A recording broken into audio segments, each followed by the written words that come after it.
Welcome to Healthcare Update with Layla Kramer. Each episode brings you informed commentary on the most recent issues in healthcare and public health, as well as in-depth interviews with prominent experts. And now, here is your host, Layla Kramer. Hello, I'm Layla Kramer, Executive Producer for the National Library of Patient Rights and Advocacy. There are approximately 5,500 memory care centers in the United States, with many more integrated within assisted living communities. Memory care centers are defined as specialized residential facilities designed for seniors with Alzheimer's disease, dementia, or other cognitive impairments. And they are further defined as facilities providing secure environments, 24/7 supervision, and tailored therapeutic activities to support the cognitive and emotional well-being of the residents. My guest today is Naomi Goldman, a family nurse practitioner and certified assisted living administrator, who is the owner and senior clinician at Havenwood Homes at Kresson Memory Care Center in Cherry Hill, New Jersey, near Philadelphia. Naomi graduated from Seton Hall University with her Bachelor's of Science in Nursing, and then went on to their graduate program to become an F&P. Naomi has been recognized for her unique approach to memory care, and we will learn more today about this innovative approach and the role of memory care center in healthcare delivery today. Welcome, Naomi, and thank you for joining us today. Hi, Layla. Thanks for having me. So my first question is, one, many people in our audience have asked, how can you best explain the concept of a memory care center and its purpose for geriatric medicine? Thanks for your question. Welcome to Havenwood Homes. Thank you for having us. Yes. So here at Havenwood Homes, our approach is a holistic approach. When it comes to memory care, we try to look at each resident individually, what their likes are, what their dislikes are. And we know that dementia, Alzheimer's, is a progressive illness. And you know, there isn't something we can do to stop it right now, but we can delay it as much as possible. So we'll see how people like their food, their activities, the environment. These are some things that we could control to help delay the progression. So for example, we recently hosted a petting zoo. Pet therapy is big amongst the residents. Each one got to hold a little goat. Mm-hmm. Some of them just didn't want to give it back at the end. So they loved that, that experience. We like music. One of our residents used to actually perform in Europe. Wow. As a musician. So she's a great dancer. Our residents connect, that memory recall piece of it, and it slows the progression. It gives purpose also in life. Waking up every day to do something you enjoy, right? One of our residents also worked as a car mechanic, so we have a lot of woodworking toys and instruments, tools in a safe manner that he can use to help him, keep his hands busy and occupied. So those are important things for him to utilize. Yeah, wow, that's amazing. Yeah, so I guess the answer to the question is really just looking at a holistic approach, making sure that we make food for the residents that they enjoy, that they like, making sure that the activities that we choose are something that they connect with. We have a chair exercise program that our residents enjoy. A little motivation with that goes a long way, so we have a reward system for that. And then the environment, making sure that the TV's not on in the background 24/7, making sure that it's not overstimulating, keeping a calm environment is very important to the residents. Yeah, thank you. Could you explain to our audience a little bit the difference between dementia and Alzheimer's disease? Yes, that's a great question. So a lot of times I feel like those terms are used interchangeably. So dementia is actually the umbrella term, and that is an all-encompassing term to say like cognitive decline, memory decline, and changes that can be seen sometimes on an MRI. The most common form of dementia is Alzheimer's, accounting for 60 to 70% of individuals living with dementia. Then you have the less common ones like vascular dementia, frontotemporal dementia, or FTD, Lewy body dementia, and then other dementia. And all of those are somewhere between 5 to 10% of the population living with dementia. So I like to think of the dementia as like the umbrella term, Alzheimer's as your most common, and then those other dementias that are present also. Okay, thank you. And then are there some very common, or maybe not common, but different ways to differentiate between the differences between those different types of diseases? Yeah, so there's definitely some of those changes can be seen on MRI. We're lucky enough to be right next to Penn Memory Center. They can definitely do an in-depth assessment and differentiate between those, and that actually is an important thing for people to explore, because there are different medications, different treatment modalities, and just different options offered to people once you have that diagnosis. So it does sometimes take a while to get that diagnosis. You can be waiting for an appointment for a while. I know Dr. Stephen Bromley is also a great neurologist nearby that could assist with that. Once you have that diagnosis, sometimes the treatment could look a little different and be more helpful. So I would encourage people, if they can, to try to get that diagnosis and see what different treatment options are available based on that. Thank you. Now, when I think of memory care and assisted living, I think about older people, but I also have known that middle-aged men and women are also sometimes diagnosed with early Alzheimer's disease.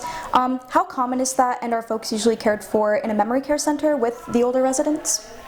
So I think it's becoming more common.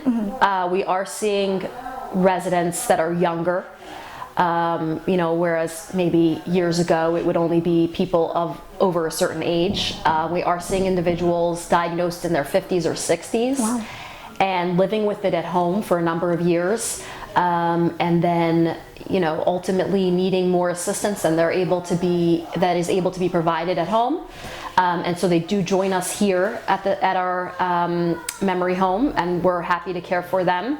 Does age make a difference? I think it's really going to depend on each individual.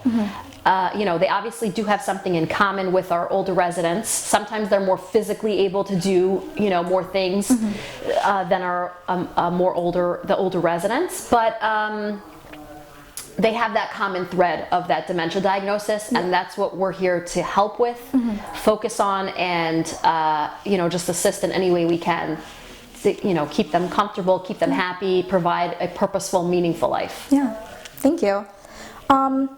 Now, many of us drive around town, and we notice that there are many more memory care centers popping up, so there's clearly a tremendous need for them. Can you explain a little bit the difference between a memory care center versus just like an average nursing home? Sure. So memory care and nursing home are different levels. Some of that is dictated by the state, with the qualifications of what kinds of care can be provided in each location. I can speak a little bit just knowing, me going through the licensing process and understanding the difference.